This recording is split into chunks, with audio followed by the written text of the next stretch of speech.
હંમેશા તંત્ર હોય કે અધિકારીઓ હોય, જ્યારે પણ આવા પ્રશ્નો આવતા હોય છે ત્યારે સ્પષ્ટ વક્તા તરીકે તમે જાણીતા છો ને તે પ્રશ્નો એ પ્રમાણે જ ઉઠાવતા હોય છે. શું ક્યારે આ સ્વભાવને કારણે તમને મુશ્કેલીઓ નડી છે ખરા? મારો સ્વભાવ એ જાતિગત બધાના સ્વભાવો હોય. બિલકુલ. એ ખેડૂતનો દીકરો છું, ગામડામાંથી આવું છું, અને આમે કહેવાય છે કે કણબીનો દીકરો એટલે મહેનતમાં ક્યાંય પાછો ન પડે, પણ જવાબ આપવાનો થાય તો સાચો જવાબ નીકળે એટલે અમારી જીભ કુવાડા જેવી હોય, આવી એક કહેવત છે.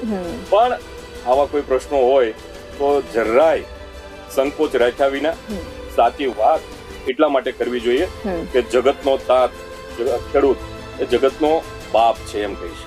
કારણ કે રાત દિવસ મહેનત કરી અને બીજાની થાળીની અંદર જો જમવાનું આવતું હોય તો ખેડૂતના હિસાબે આપે.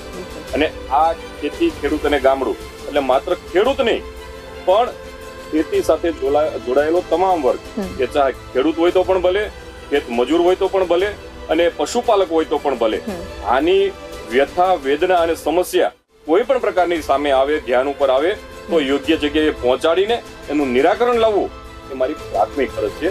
એ મારી ફરજ સમજી અને કોઈ પણ જગ્યાએ કહેવાનું થતું હોય તો હું કહેતો હોઉં.